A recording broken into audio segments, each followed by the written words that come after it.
And now, the host of Quirks of Israel, Reverend Peter Faust. Hello, welcome. Hey, how are you all doing? Hey, okay. Never mess with the cameraman. Okay, we're all good. Okay, welcome everyone. Good to see you today. We're episode 10. We are getting through this and we will survive. All right, thank you. All right, welcome to episode 10 of the Quirks of Israel. Okay, there we go. Applause for episode 10. All right, today's episode is called Funny Experiences in Israel Part 2, Riding the Bus. My friends, when it comes to Israel, life is green, okay? Egged green. Now, I'm not talking about Dr. Seuss here, but Egged, the bus company of Israel. They have both charter buses for the highways and city buses for the places where a lot of people live close together in homes spread out over a large piece of real estate. I just didn't want to say city again. Here's to not saying city, hey? Okay. Now, you want the experience of a lifetime, just take the public transport Egged bus line. These bus drivers are like NASA astronauts.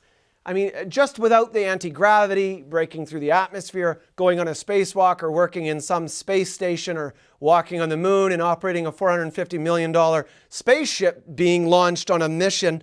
Apart from all of these differences, Egged bus drivers are just as experienced, professional, and daring as Buzz Aldrin or Neil Armstrong.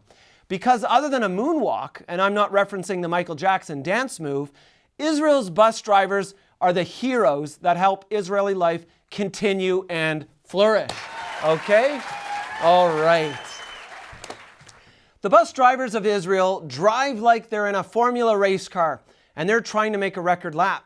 The agility and ability to catapult a 12-meter long, 40-foot city bus, sometimes an extended one, through the busy streets of Tel Aviv, Jerusalem, Eilat, Tiberias, or wherever, is amazing.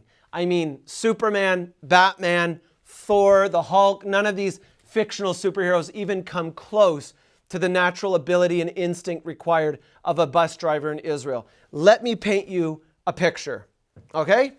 Just name a city where you've seen a bus driver do the following: dodge a scooter, honk at a car, pick up passengers, accept payment for their tickets, return any change from the fare, drink their energy drink, order a slice of pizza, let people off at the stop, open the exit doors without pinning an old lady between the door and the inside of the bus, then close the door, check their mirrors, change the radio station or turn up the music, have a conversation with a guy lingering by the front door and a guy behind him, all at the same time, as well as call their mother to speak and say hello, and then speak with their spouse, take down a mental grocery shopping list, all at the same time while careening down the street like an asteroid before arriving at the next bus stop, only to do it all over again, okay?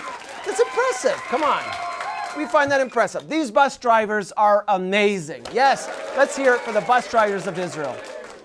I mean, there is the slim chance you will ride the bus bumper to bumper with other buses and see the driver do a lot of head shaking and shouting. But the off chance that driver can fully accelerate and open up the nitrous, you know you're in for a treat. Indy 500, NASCAR, Formula One. Yes?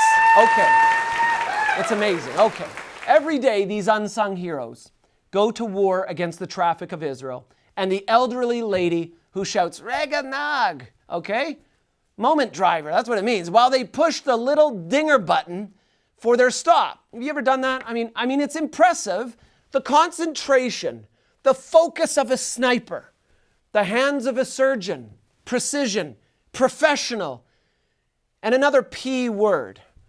They keep the bus speeding down the street as the entire vehicle shifts and lurches, packed full of passengers who are a mix of riveted emotion, sleeping, reading, gazing with boredom out a window, or chattering happily like a little bird in a fountain.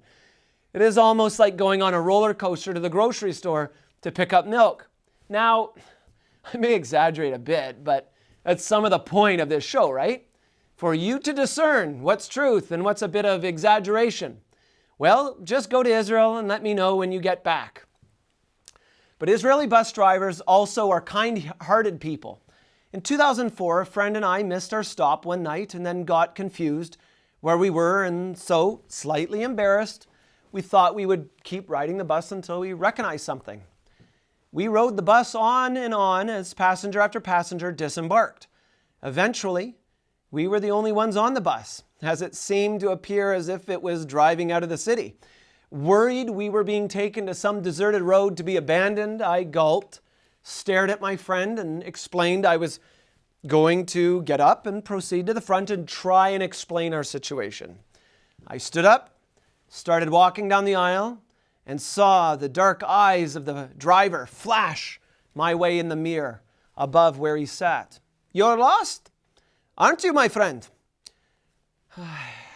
I gave an exasperated sigh and said, "Yes, we missed our stop and have no idea where we are."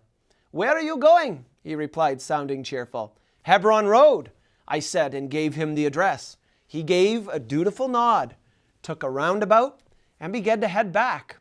I sat down next to my friend and we waited as we began to see civilization again, our hearts filled with hope.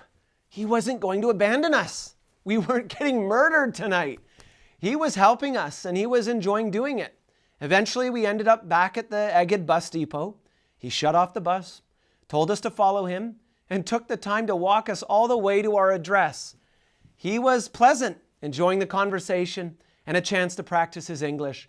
But he was an Eged saint, an Eged angel, a lovely man to the core. And as we strolled up to the front door, to the flat before us, he smiled, a sparkle and a twinkle in his eye, and then vanished into thin air.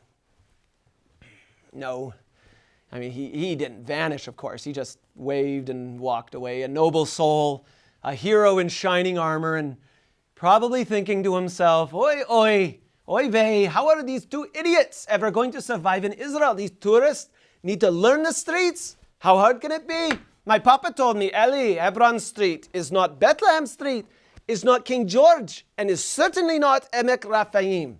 Hey? Okay. Israel is quirky. Join me on episode 11 of the Quirks of Israel as I take you on a little detour to an Arab country which shares a border and a peace treaty with Israel. You guessed it, that country is Jordan. So join me next episode for funny experiences in Jordan, part 3, Petra and the Great Flood. Cheers and shalom.